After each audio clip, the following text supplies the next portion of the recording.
Are you curious about Gestalt language processing? You are not alone. Join me, Corinne Smoose, and Speech Therapy PD for our podcast, The Gestalt Get Together. Our episodes try to balance the enthusiasm and excitement about GLP and its associated intervention ideas, as well as a healthy dose of skepticism about how to understand and integrate this paradigm shift into your career and the field at large. We hope that you can get together with us to learn more about Gestalts. Welcome to the Speech Link. I'm your host, Shar Beauchart, and I invite you to listen and learn practical strategies from experienced experts to take your therapy to the next level. Hi, everybody. Welcome. Welcome. I'm so excited about this course. I have been looking forward to it. And before we begin, let's cover some disclosures regarding financial disclosures. Beth owns and receives royalties from B&B Boutique and her B&B Teachers Pay Teachers store, and she receives an honorarium for this podcast from speechtherapypd.com. Personally, I too receive an honorarium for this podcast, and I'm a regular seminar presenter for Speech Therapy PD, and I own Speech Dynamics. Regarding non-financial disclosures, neither Beth nor I have any to report. So I'm so glad that you're here for our Speech Link podcast, sponsored, of course, by Speech Therapy PD. And I'm Shar Beauchart, your speech language pathologist host. And I'm glad that you're here for this very special, beneficial topic, one that I've been looking forward to for months: the submucous cleft and VPI, clinical answers to palatal issues. Beth Bergstrom, MA, CCC-SLP, is an instructor at Eastern Illinois University, EIU, in the Communication Disorders and Sciences Department. She teaches cleft lip and palate, pediatric feeding, evaluation and therapy, and working with families in early intervention. She also supervises undergraduate and graduate students in clinical practicum with clients from a variety of disorders, including developmental trauma. May have to have you back for that one. I'd love that. Yeah, I would like to hear about that too. She most recently joined the multidisciplinary evaluation team for autism at the EIU Autism Clinic, and she's done multiple presentations at the state and national levels on a variety of topics. So welcome to the Speech Link, Beth. Thank you so much. I'm excited to be here. Good. Me too. I'm so glad that you're here. Now, to get us started, I do know that you have expertise and knowledge in several topics, but I'm especially interested in how and perhaps why you got interested in this specific area of the submucous cleft, VPI, etc. Yeah. Well, 21 years ago yesterday, I had a son born with cleft palate. So as a speech language pathologist, I was suddenly put onto the other side of this whole situation and felt like I knew nothing. So talking to the SLP when he was born, I learned so much from the very beginning. That got me in touch with the cleft palate team at Shriners Hospital in Chicago. And I met Mary O'Gara, who has been someone I email on a regular basis, even today. So I just feel like that kind of got me into the area a little bit more than I really ever had been. And because of that, in my local community, I had many consultations on cleft palate. After that, I started teaching that course here at Eastern. So that's how it all started. And then 11 years ago, I had a client referred to me, and it was my first submucous cleft. And so going through that whole differential diagnosis process just taught me so much. And I feel like I tend to be a go-to in our area because people are not familiar. You don't see it as often as you would other disorder areas. So it started, my interest started 20 years ago, and then it's just gotten stronger with especially my client Samantha 11 years ago. Wow. Yeah, you were just sort of thrown into it, so to speak. I was. Yeah. And I had so much fun being on the other side. My son was very much a success story with his cleft palate and did so well. So I got to kind of experience the real positive side of it, and had to be kind of careful when I started to consult with other people because he did so well. Not everyone has the same outcomes. And Yeah. I would say, I'm so excited that you have a cleft palate. And the parents would be like, what are you talking about?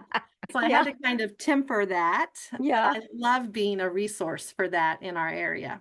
Oh, yeah. I'm sure that they love knowing that you went through that process and that you are the parent Yeah. of a child. Yeah. Yeah. So, you can totally, recognize what they're going through, how Yes. they're feeling, what they need to do, etc. Yeah. No, I think that's great. Makes a big difference. Yeah, totally, totally. Now, you did mention differential diagnosis.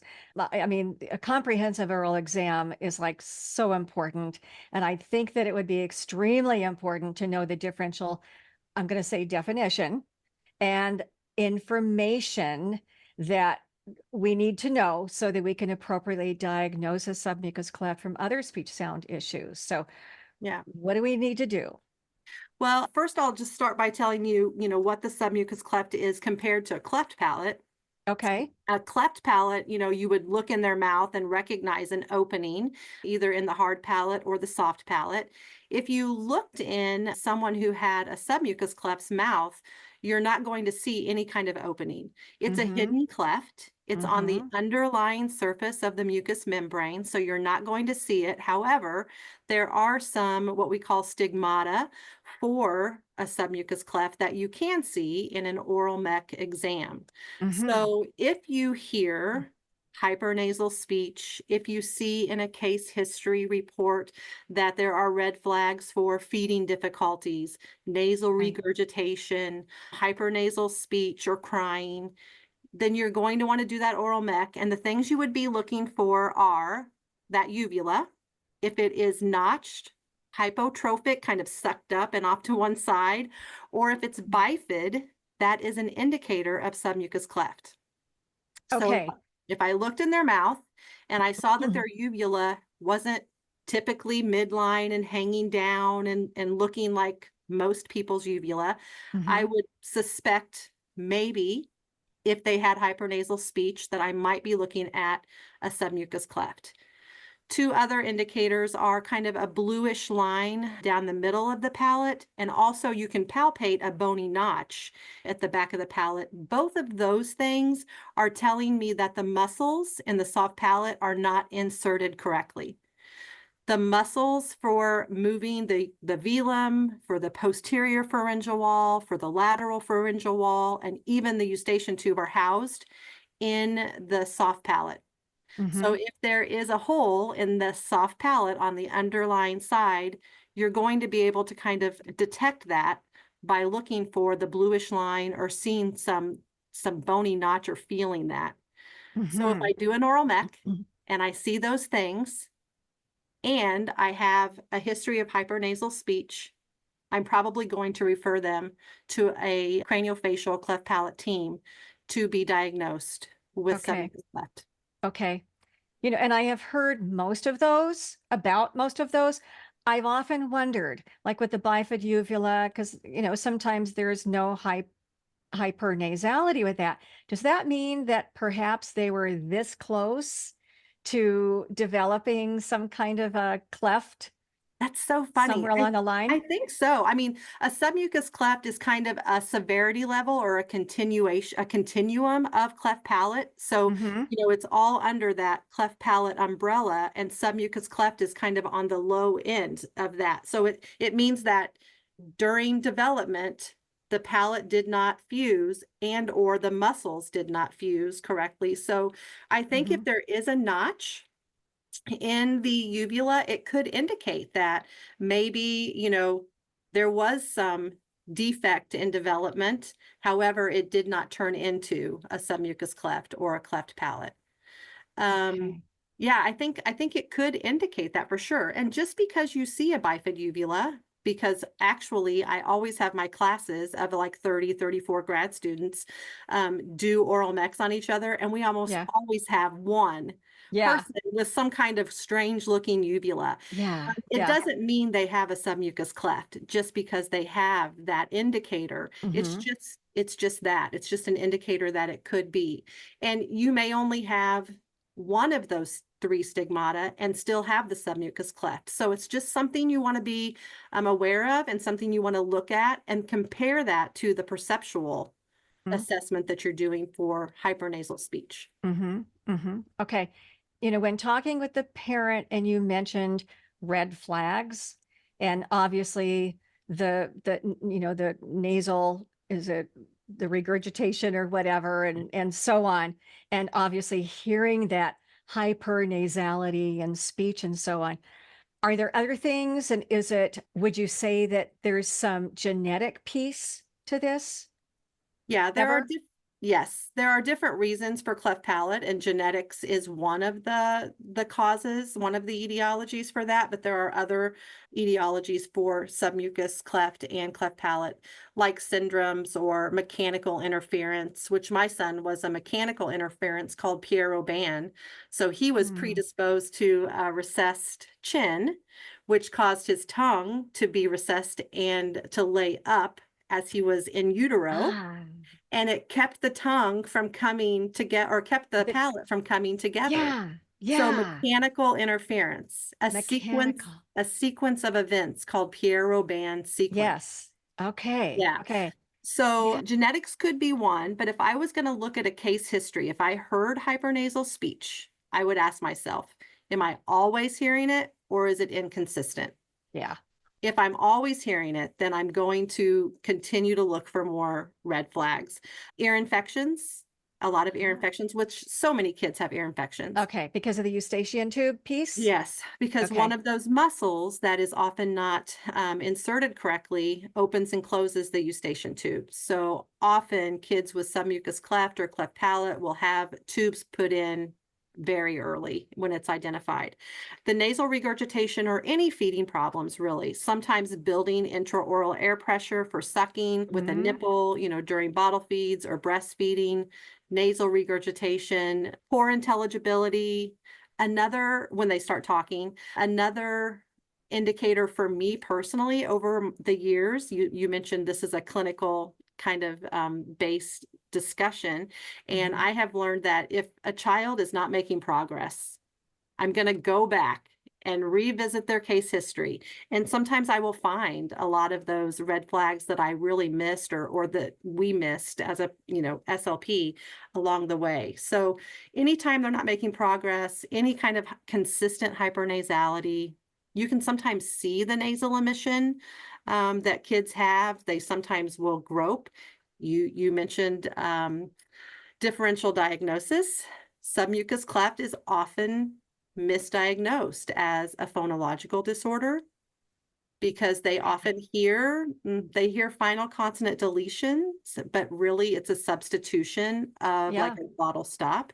And then also it's misdiagnosed as apraxia because they're highly unintelligible. They've got nasality or resonance issues. And sometimes it looks like they're groping for sounds because they're doing such atypical placements. So there's a lot of misdiagnosis with submucous cleft. And you can have a submucous cleft and it may not interfere with your speech. And that would not require surgery. But anything that is impacting your speech, the only thing that's going to fix your speech is structural surgery, fixing the structure. Okay. I want to go back and just clarify something that I'm thinking about. You mentioned that either the bone didn't grow, so that's the hard tissue under there. And you also mentioned muscle. And that's the muscle, that the muscle didn't grow appropriately. And are you talking about that perhaps interference with the tongue?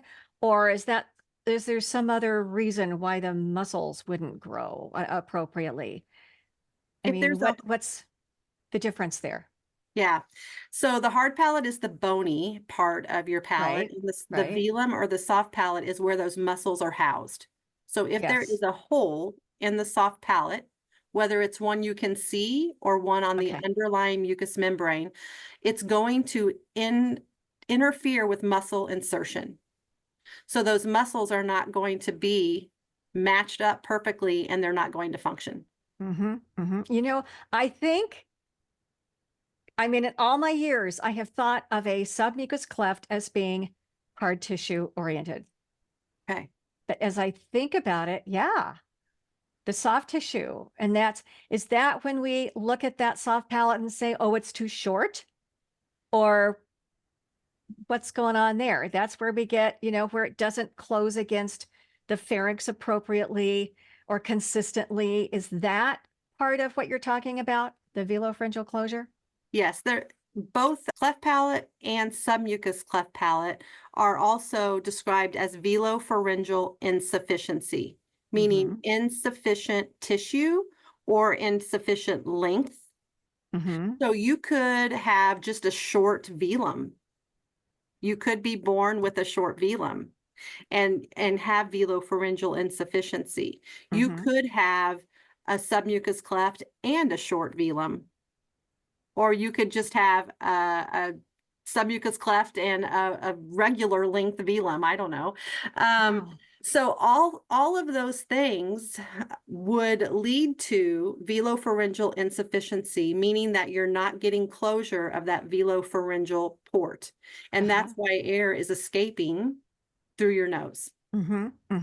Okay. So how is that soft palate, all of those three things differentially diagnosed? I mean, I don't think I can. I mean, how does someone, and who is that someone, diagnose that piece, the soft palate piece? So Do you know what I'm saying? Well, maybe. Like, who do I send them to? Yes. Okay. Okay. Yeah. And this is a really tough question. You need to send them to a good cleft palate team, cleft palate craniofacial team. And you need to research those teams. So again, when my son was born with a cleft palate, where I live, I started researching these teams. I wanted a cleft palate team that was actually a team that met all at one time, not like I go see this ENT and then I go see the plastic surgeon and then I go see the dentist and then I go see the SLP, and you have to rehash your story every time. You really want to find, and they are out there and they are fantastic. You want to find a cleft palate team that you're meeting with all of the professionals at one time to make the diagnosis, but you'd have to do your research on that. So when I found or suspected a submucous cleft with my client here many years ago, I mean, I felt confident what I was seeing because I compared the perceptual findings of my assessment that she was hypernasal, she had weak pressure consonants. I compared that with what I saw in her mouth. I saw the bifid uvula and I thought, ooh, I think I'm seeing submucous cleft. I did not diagnose it. I sent her to a cleft palate team to have it diagnosed there. Right. She went there and they literally looked in her mouth, and they're the experts, right? And they recognized it right away. And 4 months later, she had her surgery to fix her submucous cleft. Okay. Okay. Did that answer your question? Yes. Yes. Okay. Thank you. So when we have a child sitting across from us and we're analyzing that child and we hear hypernasality, I mean, so what do we do? I mean, do we first start with the speech and look at, the plosives or the fricatives and that kind of thing? I mean, do we put a nasal clamp on their nose? What do we do? And I'm probably not the first thing, probably the first thing I'm not going to do is put on a glove and go in there and see if I can feel a notch. But what is the first thing that I do? Obviously, I hear something is just amiss and I'm listening for that consistency, or is it just a nasal S? In which we could talk about all of that as well. Right. Eventually, yes. I think that's probably, on the list as well. But what do? I hear that abnormality, let's say, and then what do I do to begin to narrow down so that I can say to the parent, okay, let's talk about this and what's been happening. Let's get a little history here, kind of verify what the parent is saying and what, coordinate our observations. And then, but what do I do to accumulate that information so I can validate making a suggestion, because of course, if you're in the schools, you suggest, Absolutely. yeah, a cleft palate team and researching the appropriate individuals to send them to. What do I do first? Yeah. So the perceptual assessment, which we're the best at, is the best thing you can do. It's really that Okay. simple. The perceptual assessment is going to be the key indicator, right? So the problem is that we don't hear hypernasal or nasal emission very often. So we're not as good as we would like to be in recognizing it right away. That's why it gets misdiagnosed. I mean, Really? once you identify it and you start to hear it, I mean, like it hits me in the face. I hear it now Yeah. all the time. Yeah. But oftentimes I'll say, do you hear that nasality? And they're like, I'm not sure. So I do, I mean, I will have them do a lot of like CV productions of non-nasal sounds. So, I Okay. mean, I might have them do pa, pa, pa, ba, ba, ba, ta, ta, ta, da, da, da. And I'm listening for nasality. If I hear nasality on just one of those, that's inconsistent, and I'm probably not going to move forward with my thinking that it might be submucous cleft. Okay. If I hear nasality on all of those, and on the consonants, it's going to be that nasal emission. So sometimes I can see. And then if I have them do open vowels like ah, and I'm hearing hypernasality, again, consistent across, my perceptual findings are telling me that this person has or individual has consistent hypernasality or resonance issues. That tells me right away there's something going on with structure. So then, even though it's invasive and not comfortable, I have to get in their mouth. Okay. So I have to take a look. And really, I don't have to get in there, except that I need to make sure I can look at the uvula, right? That's one of the biggest indicators. So if I have them open and say, ah, I can see the uvula. A lot of times I can even see if I get movement of the velum for ah, I'll have them do ah, ah, ah, ah, to see if I see movement. If they don't have muscle insertion, or if they have imperfect muscle insertion, you're not going to get the movement of the velum. What's imperfect? Just if one of those muscles is not, I guess I think imperfect might not be, it's described as not imperfect, not perfect alignment of all the muscles. Symmetrical or I think height of elevation or insertion is a better way. The muscles are not inserted. I think that's a better way to say it than imperfect. okay. I think that the cleft, the submucous cleft interferes with that muscle insertion. And that's what results in the inability to raise the velum. Okay. So I might have them do the CVs. I might have, and I'm trying to avoid nasals because I don't want to clutter things up. So I wouldn't have them do ma, ma, ma. Sometimes I will use a mirror to see if I get any fogging. Sometimes I will use a seascape. I usually use the seascape in treatment, not so much in assessment. Sometimes I will occlude the nares, and sometimes you can feel the nasal emission, the air, trying to come through, but you can't quite, so you can feel like a vibration. Right. So I will listen, I will feel, and then I will look to see if I see any of the indicators, the bluish line, the bifid uvula, and then, I'll feel pretty confident. I might then go back to the case history and look for any of those red flags that we talked about, like was there a history of feeding problems? How are they doing with therapy? Have they made any progress? But I would feel pretty confident that there's something structurally going on simply because I had consistent hypernasality. Okay. If they only had it on like one sound and it was inconsistent, as you mentioned, we could go there later. You might be looking at something that was more learned, a learned problem that would be like a phoneme specific nasal emission that you would treat not with surgery, of course, but with speech therapy. Okay. There's one other piece I'm wondering if you do, and that would be the visual piece of how they are efforting to say those sounds. And I call it overflow movements. So if they're trying to do a do you see or do you see excessive effort or I mean, I don't know. Do you see that sometimes as well? Can that be a factor? Do we look for that as well? Because you added several things to look for and to listen for. Do we add that to the list or no? Absolutely. I think the conspicuousness of the airs is something I always look for. And one of my clients used to do she would round her lips almost like she was trying to occlude the air from leaving and escaping her nose. Yeah. This is Okay. one of the biggest sense. reasons that it can be misdiagnosed for apraxia because it looks like groping. Okay. Yeah. You mentioned So the that. conspicuousness of the airs is definitely another piece that you want to note as as you're listening, you're always observing and looking as well.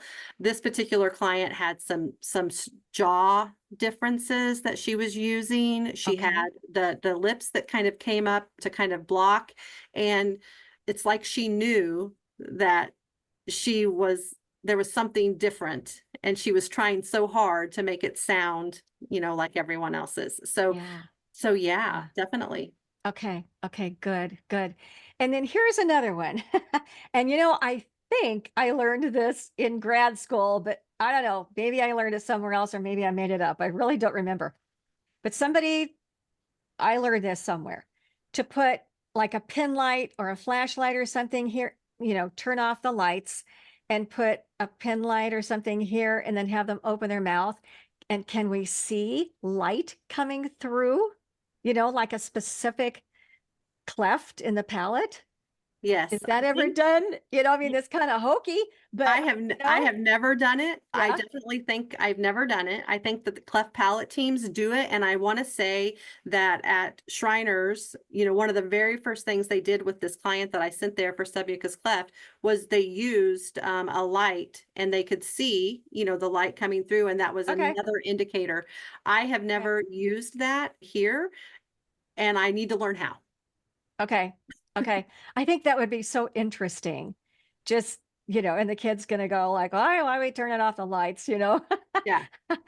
But maybe, do it with yourself first. And I'm going to put it in my nose, look at my mouth. Do you see any light coming through a hole or anything there? Do you space? Do you see anything there? Well, let me look at yours. Absolutely. That's how we do Yeah. oral X too, is let them get in our mouths, right? Yeah. First. Yeah. Yeah. Yeah. Sure. Yeah. No, I Great. definitely think I need to be trained on how to use that technique. That would be, another helpful I think so indicator. too. Yeah. Yeah. Well, you can come back and tell us how to do Okay. that. Okay. Yeah. Or write something on it. We'll put it in a blog, All right. I'll check into something. it. I've Yeah. got it on my Okay. list. Okay. All right. No, I'm serious. Yeah. I would like to know more about the specifics because I have heard of it. I don't know if I've done it. I really don't remember doing it, but yeah, sounds like kind of Yeah, a I've read it in direct reports, method. and I know that they Oh, do it at Shriners. I think I've just never been confident, in using that technique. And so I've kind of lost, I kind of forgot about it. okay. Okay. Well, maybe we could resurrect it. That's Yeah. right. Yeah. There you go. Okay. Good. Good. Good. Oh, I love it. This is just so interesting. You are answering all my questions and things that have been running through my brain for years. This is so good. Okay. Is there anything else that you'd like to say about the analysis or diagnosis or anything else that we need to add? Is there anything that we would do differently for different ages? Maybe we need to go there or no? Is that something Sure. that we need to be cognizant of? Think it's really important, like so many of our speech sound disorders, to not, make a decision too soon. As much as we want to do early intervention and stop any compensatory errors or bad habits from forming, early intervention is so important to keep that from happening. We really can't diagnose with our perceptual findings if it is a submucous cleft until a child is producing speech. So that would be my only caution, is not, I would like to say that I could look at a mouth for a 1-year-old and see some of the indicators and be like, oh, let's get this fixed right now. But that would Yeah. be too soon. Yeah. So Okay. I think probably it seems to me like around 3 years old for submucous cleft is when I commonly am able to say, this looks like submucous cleft. I'm going to refer them to a team for the diagnosis. Okay. Okay. Good. Good to know. Good to know. All right. Good. Therapy following the repair. Or do we even need to talk about the repair? That Um, process? Is I there think anything we need to know? it's a pretty simple process, honestly. I've seen kids like 3 weeks after repair or to start therapy. Really? Your mouth heals so quickly. Yeah. Both for cleft palates and for submucous clefts, the mouth heals, like if you take a chunk out of your cheek, you've got like a week of a little notch there, but everything heals fairly quickly. So the process is fairly quick if the surgery's done correctly. But now in this day and age, everyone is reconnecting muscles appropriately. I don't think, unless you're, third world country that maybe had a repair there, there's still a possibility of maybe not having the correct surgery, but that's very rare. I think maybe we could talk a little bit about therapy prior to surgery and therapy after surgery. Ooh, that would be good. All Because right. Sounds good. there's always questions about, because I say so often to my students, if it's a structural issue, there's nothing you can do with speech therapy.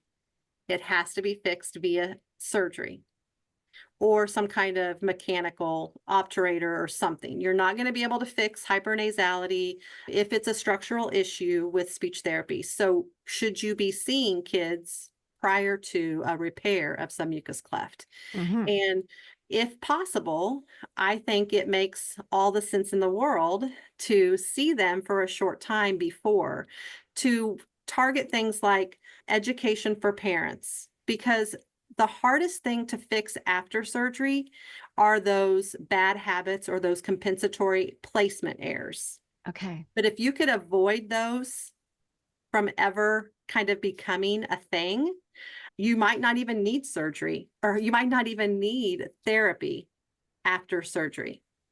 Because Really? if you fix the structure, you have fixed the problem. But what we end up doing therapy for after surgery are all of those compensatory errors that they developed prior to surgery. So I Yes. think before surgery, education to parents on things that they should kind of encourage, like oral aspirated sounds, to teach kids how to push sounds out of their mouth.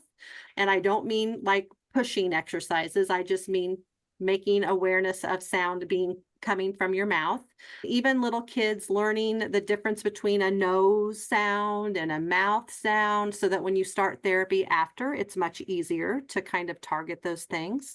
Mhm. Kids with submucous cleft tend to get stuck in glottal sounds. So think about babies. They use a lot of ga, ga, ga glottal sounds, but when they sit up and start, around 6 months, they start using more bilabials. But your kids with submucous cleft and cleft palate often get stuck in the glottals because it's the only place they can get closure. Yeah. So they don't ever move to those other sounds. But if the Yeah. parent is aware of that, they could kind of ignore those glottal sounds and encourage mouth sounds. Play with H's, doing raspberries, just getting the awareness to the front of the mouth. I'm not talking about any exercises or anything like that, just awareness training. Mhm. If all of those things are done prior to a surgery, like I said, you may not even need therapy after, if you've avoided those bad habits, because the Yeah. therapy after for those compensatory articulation errors like glottal stops, pharyngeal fricatives, mid-dorsum palatal stops, they're so hard to fix. They're really hard to get them to break those kind of bad habits. So if you can avoid them, or if you can limit them, or if you can get their awareness to those, the therapy after should be very quick and easy. So after, Yeah. you want me to go there? I do. I do. And what if they have established some habits that are not good? What do we do? How do we break through?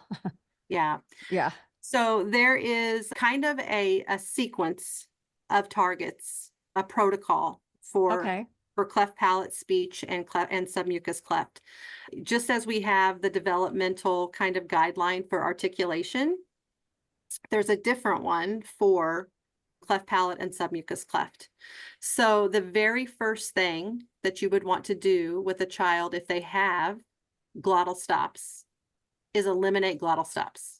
So if they come to you after surgery repair and you assess them with maybe an artic test and you hear the distortion sound of glottal stop, it's going to make them highly unintelligible. It's the number one thing I need to fix. So I start with glottal stops and I try to eliminate those first. Once I get, and you typically do eliminate glottal stops with whispering. You teach them how to whisper sounds. If you whisper, your glottis can't come together in a hard way, so you avoid that glottal stop. And you teach things like H's, that aspirated sound. So H is the next target that you would go to. And then you would kind of work front to back, which is very different than kind of an articulation order. But they are going to want to continue to make sounds in the back. And so you're going to want to encourage them to do front. So then I might go bilabials. I might go ba and wa and pa, even ya I might do. And then I might go tongue tip sounds next. So I'm working front to back. They again don't like to, or they haven't had a lot of experience using their tongue tip to make sounds. So I would want to go T, D, N, L, and then just to continue to work back. I would probably do K and G before I did CH and JA. However, if they are still kind of tending to want to do any kind of glottal stop, I would avoid K and G for quite a while. Okay. I think that therapy for submucous cleft and cleft palate requires a lot of repetition. Mm-hmm. But you can do it in a fun way, and they start to have confidence, so they don't mind doing it over and over and over again. But it's definitely one of those things that requires drill. If you're retraining placement, if you're eliminating a bad habit, it requires that. But really, therapy, if done correctly, and if the child is motivated and the parents are educated on how to kind of facilitate these things at home, they say that therapy after surgery should be a year, and that's it. I mean, you really should be able to achieve what you need. That's certainly not going to be the true for every individual, but that's kind of the guideline I do. If it's taking longer than that, I'm guessing I'm doing something wrong. And so I kind of reevaluate what I'm doing. Well, it's a motor repatterning. Yes. Yeah.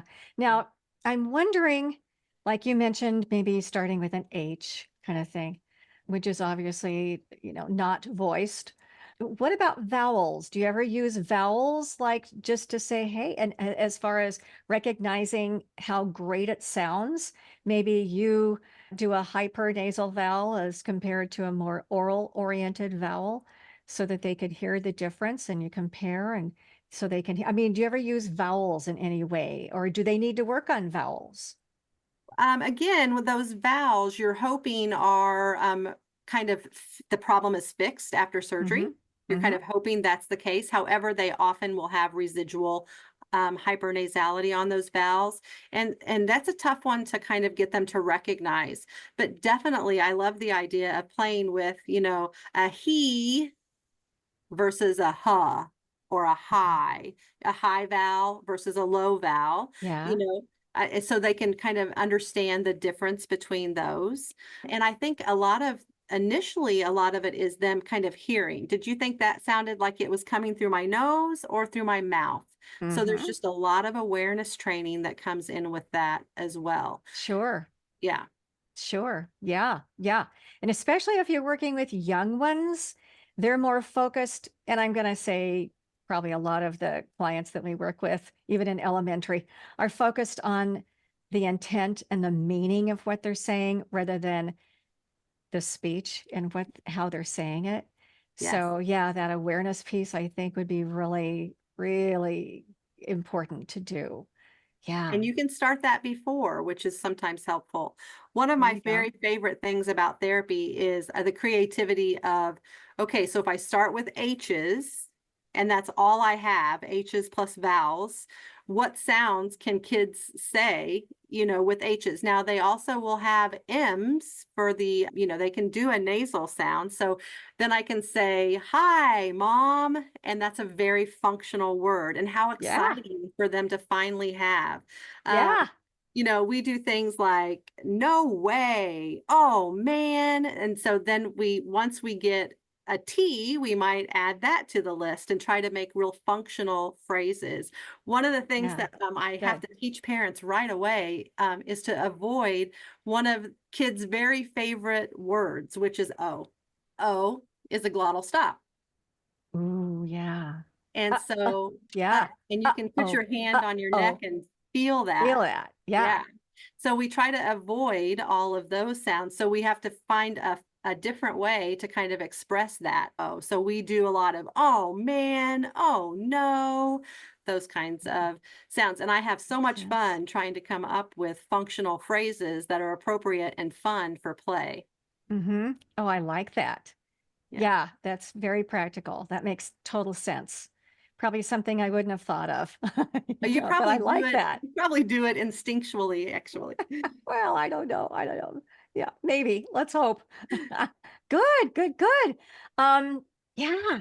What else have you got for us? I have a couple of other questions, and I really do want to get into that nasal S, but anything else in the therapy line that you can tell us? I think again, just modeling, repetition.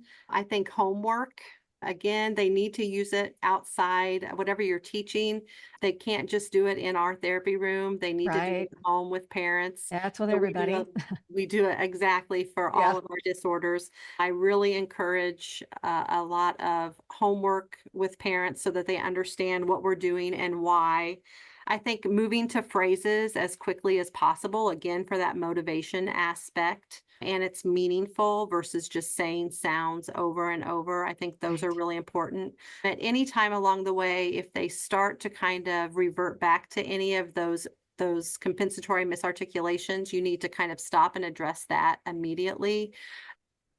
I think too, it would be beneficial to see, just kind of like with apraxia, it would be beneficial to see these kids often for a shorter period of time so that they get that good practice to retrain those skills. Mhm. Um, I really enjoy therapy for submucous cleft and cleft. I think probably because the kids see progress and they recognize, and their confidence just continues to rise as they're saying Yeah. sounds correctly. Yeah. Just one note on language. Language is often not impacted because of submucous cleft or cleft palate. I mean, language is usually intact and fine.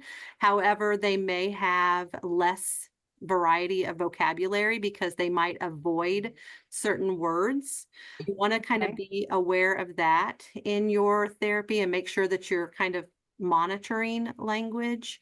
So I think I have an interesting story about a little girl that I saw with submucous cleft, and her mom, she, as far as I could tell, she had no language issues.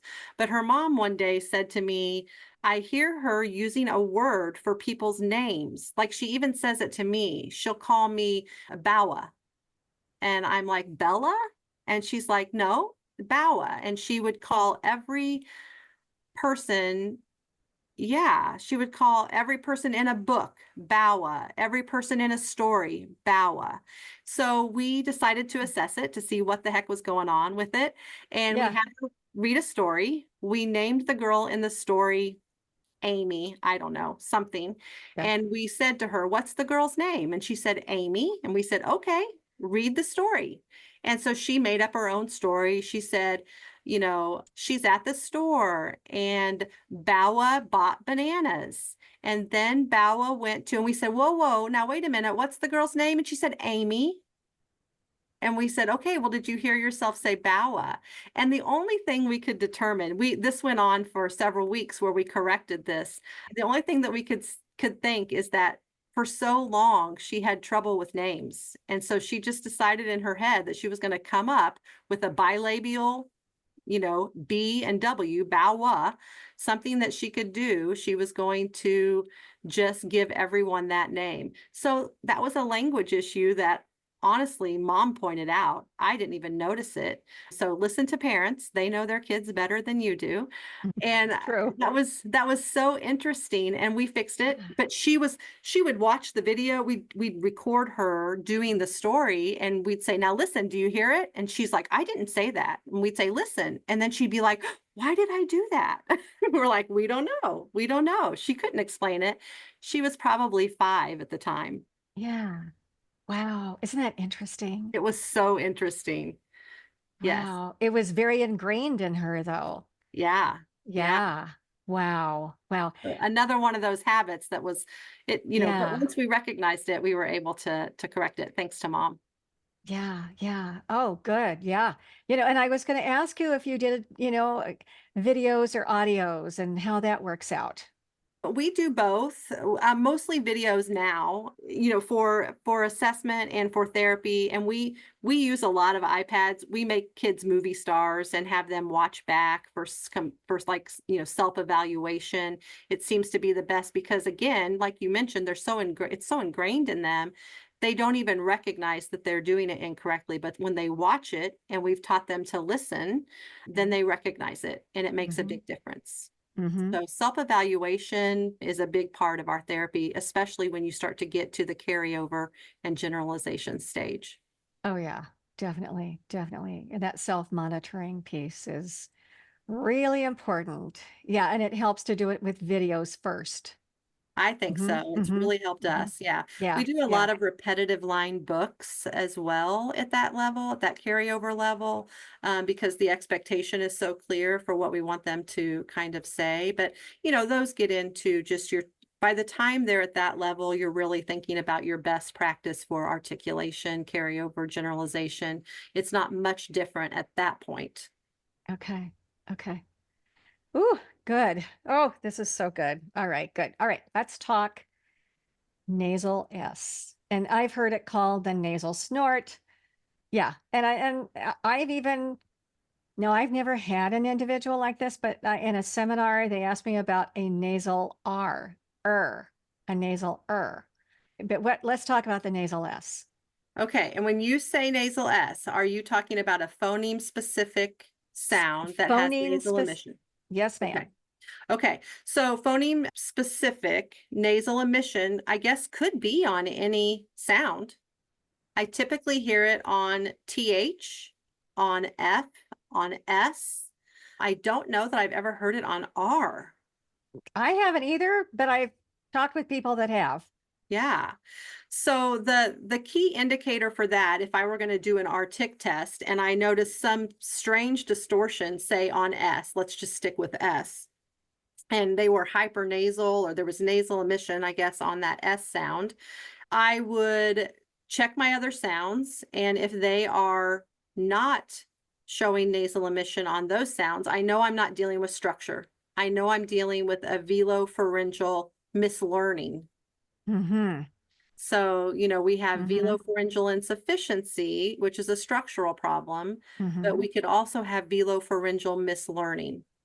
So, and it's just a random, strange occurrence that they have somehow learned to make these sounds, one sound, one, maybe 2 or 3, but rarely not more than that come through their nose. And the treatment for it is RTIC therapy. For S, the best treatment is, I think, similar kind of to maybe a lateralized S, where you maybe will, if they can do a T without any nasal emission, then you use that T to facilitate an S that's coming through the front of the mouth and not being pushed through the nose. So, really, it's a mislearning that you just treat with RTIC. And it doesn't have to just be S, it could be several different phonemes. Okay. Okay, good. Good. Okay. Oh man, this is just I love this. I'd really like to hear, because I love to hear your examples with your cases. Do you have any other case examples or things that you've done or parent, things that the parents can do or, to kind of add additional information here from the practical perspective? Yeah, I feel like kind of summarizing everything we've talked about. I do have just a little mini case here of the client Samantha that I've talked about previously. Um, it kind of pulls in the differential diagnosis and looking at a comprehensive assessment. She came here to our clinic when she was 3 years old, and she had just aged out of early intervention, and she was getting speech therapy, and she hadn't made much progress at all with her speech. She was highly unintelligible, and the diagnosis she came with was apraxia.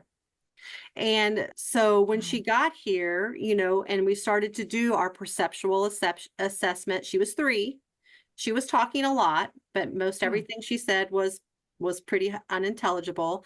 But we noticed the hypernasality and nasal emission right away. She is also the one that had those conspicuous errors that I talked about that you brought up with the lips and the jaw. And her hypernasality and nasal emission was continuous.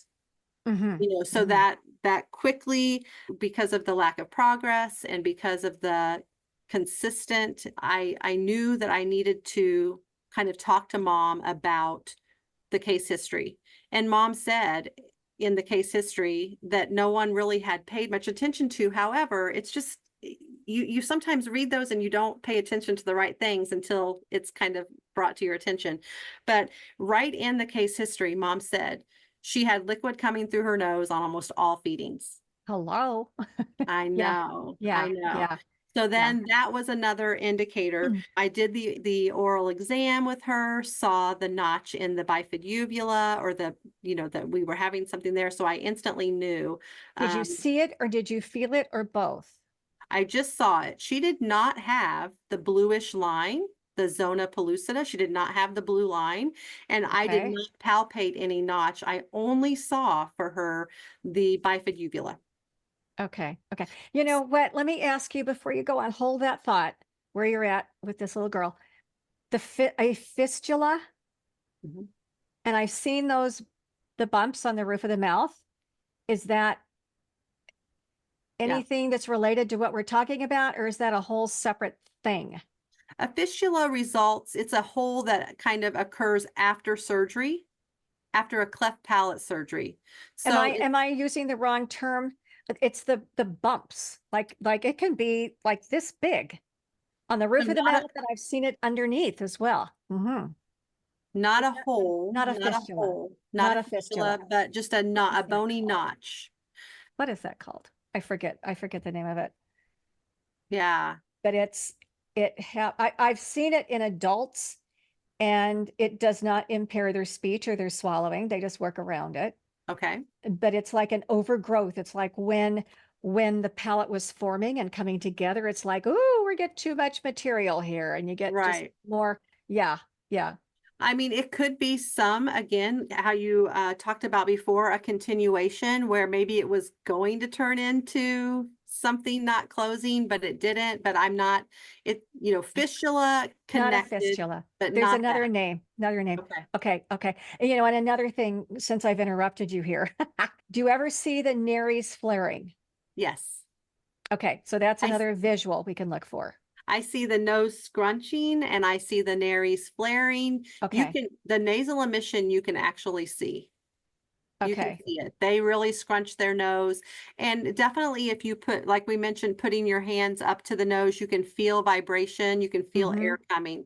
You can occlude the nares for, like, if they say puh, puh, puh, you can occlude the nares. And if the air stops for puh, you know that they have pushed it out their nose. So that's another good, I'll do kind of, I'll put my fingers on, take my fingers off, and try to hear the difference for those things. And so that's another way to kind of assess whether or not you are getting nasal emission. But you can definitely see the nares doing something, the nose scrunching. Okay, good. And I would think with the vibratory piece that maybe during therapy, the child could put their fingers there and they could feel the vibration or not. Yes. And we Maybe always that's another encourage feedback. that. Definitely. Any kind of biofeedback is good, like the seascape, but this is a really simple one to just put your wings on. We tell the kids to take their 2 index fingers and put their wings on. I don't like them to hold it with their thumb and index finger No, because I can't no, see their mouth. no. Just So I have them put feeling. their wings on and they feel, or I have them Okay. occlude, so that they can feel it getting trapped in there. Okay. Okay. Good. Okay. I like Yeah. that. Good. Okay. All right. Back to your example. Oh, Thanks for that. after that, I sent her to Shriners and Yeah. they diagnosed her right away. They diagnosed her with moderate to severe hypernasality and nasal emission and compensatory misarticulations for sure. Mm-hmm. 4 months later, she had her surgery and then she came back to us about 3 weeks later and started therapy. Good. So Wow. 3 I had weeks. her, she was a handful. She might have taken a little longer than a year, but not much longer than a year. But she was what I call my middle child, a strong-willed child. And honestly, I feel like I see that a lot in kids with cleft palate and submucous cleft. I think that they've had to try so hard to get people to understand Yeah. them that they kind of develop that strong will, and they're stubborn and they like to be in charge. So she was a handful, but it all worked out. She is currently, I believe, a sophomore or junior in high school, and she is just doing fabulous. Her mom often sends me Oh, good. updates on a speech that she's given for, ag class or something. I mean, Yeah. she's doing fantastic. Oh, I love that. I She love was that. such a success story, and I learned so much from her case. Isn't that interesting? I mean, we learn so much from our cases. I Oh, mean, yeah, they teach us. Yeah. and it keeps going. I keep learning, and sometimes I wish I could go back and do some kids that I probably missed Yes. Yeah. and wish I would have done a better job at looking at the case history or doing the differential diagnosis. I know I missed some out there, but Yeah. Yeah. Oh my goodness. Okay. We do have a question here. Do you see that question I here at the think I see bottom one there in the about a chat? bifid uvula Huh? or a crooked Yeah. uvula. Do you want to read that My since you're uvula there? is off to one side and crooked. I did have a tonsillectomy at 20, but don't know if I've always had it. I don't have hypernasal speech though. My fellow speech therapy students found it. That happens to my students all the time, and they call their parents and they say, "How did you let me go all these years not knowing I had some strange uvula?" Again, remember, if you don't have the perceptual findings that go along with the oral exam, then you don't have a submucous cleft or any kind of structural problem. You've just Okay. got a strange uvula, and you should show it to more people. I don't know, take a picture of it. I make all my students take pictures and we post them. We do tongue tie assessments Yeah, and sure. check uvulas, and we always find one in our 30 students. Oh, do you? I Oh, love it. always, I every love time. it. Just law of averages, huh? Yeah. Yeah. Good. Well, thank you. Thank you for that question, that statement. You know what? I would like us, there is something that I call life question. And, there's, I think that you have a great deal of wisdom. And so I want to ask you this, and I don't want to take, too much time. We're here at the top of the hour, but, you know, is there something that you wish that you knew when you were a beginning speech language pathologist? I wish I would have known what differential diagnosis was, Okay. and I wish I would have known to look in mouths. I mean, Mhm. I heard it, but I didn't know how important it was, and I didn't know how it would change and drive my diagnosis. Mm. I think people are afraid of oral mechs, Mhm. and I think it takes practice, but it's the thing that saves me most often now in my practice is doing that oral mech and identifying something that is impacting speech or impacting swallowing or keeping them from making progress. So I wish I would have taken oral mechs to heart 27 years ago. It took me, 10, 15 years to figure out how important that was. Yeah. Well, you arrived. You arrived. I think, I in when I was at the university, we talked a lot about the oral mix, and we talked a lot about just the mouth, period. And then as a field, we got more into the auditory piece. And I think the oral mechanism was kind of put on the back burner, and I don't know if that's why, or if people are just listening more and not really looking at the source. I don't know. And I guess it really doesn't matter. But Yeah. you're out there talking about it, and you gave us some incredibly, really good, solid information here. I really appreciate that. So there is another piece down there at the bottom there, if you want to read that. Let's see. I've got, let's Any see tips here. or tricks for kids with Velo-Pharyngeal mislearning without a cleft? Yes. Okay. Yeah, My I mean, camera. again, I think that if it's mislearning and they never had a cleft, or there's two different kind of ways to think about that. If it's mislearning and they never had structure problem, it's really artic therapy. And so it's kind of awareness and feedback. But if it's compensatory misarticulation errors that have now become kind of mislearning, that requires that kind of whole process I talked about eliminating those compensatory misarticulations. I think this question is about more of that phoneme specific specific nasal emission, and that is really just artic therapy. Okay. All right. And then the last one here. Is there an article or other resource on this topic? Well, and I think that we do have, because you sent me some articles and some resources, right? I did. Yes. And so that should be offered there on the speechtherapypd.com page.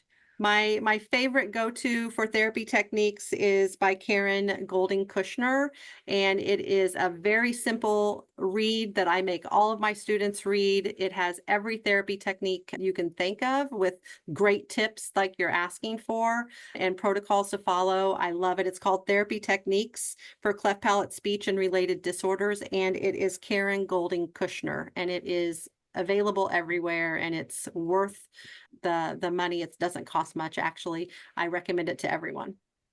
Perfect. Good. Well, thank you so much. Well, we're going to wrap up here. So I just appreciate you and your expertise. And, you gave us a great deal of information in a short period of time, and it was so very practical. So thank you so much for I doing appreciate that. you. You've always been just someone that I've looked up to for speech sound disorder. So it's been a pleasure to talk with you. Well, thank you so much for that. And I just have great admiration for you and how you've drilled down into this and how you've learned, and you're willing to share it with all of us. So thank you so much for that. But also I want to thank, in closing, I want to thank all of you for being here and for tuning in and for continuing to get the word out about the SpeechLink podcast. And also, if you desire, and you can share this information with other people, you can access the audio-only version on most popular podcast apps. And thank you very much for all your supportive comments and your good reviews on those apps. So thank you again, Beth, and thank you to all of you. And I hope that you realize how much you are appreciated. Thank you so much for all that you do with your therapy clients. So see you soon. Take care. Bye-bye. Thank you for joining us for today's course. To complete the course, you must log into your account and complete the quiz and the survey. If you have indicated that you are part of the ASHA registry and entered both your ASHA number and a complete mailing address in your account profile prior to course completion, we will submit earned CEUs to ASHA. Please allow 1 to 2 months from the completion date for your CEUs to reflect on your ASHA transcript. Please note that if this information is missing, we cannot submit to ASHA on your behalf. Thanks again for joining us. We hope to see you next time. Great news! This podcast and any podcast episode by speechtherapypd.com can be listened at your leisure as an audio course, and you get 0.1 ASHA CEUs. Did you know that speechtherapypd.com was created and is managed by SLPs? That's probably why speechtherapypd.com has the largest CEU library to choose from, and they add practical content every week. So here's the deal. Get $20 off any subscription at speechtherapypd.com by using promo code, are you ready? SpeechLink20. All one word, SpeechLink20. So head over there now and join SpeechTherapyPD.com, get your CEUs, and enjoy all the useful content for you and your clients. Thanks again for tuning into my podcast, your positive reviews, and your support. It means the world to me. Oh, and hit that subscribe button. Thanks so much for all you do for your therapy clients.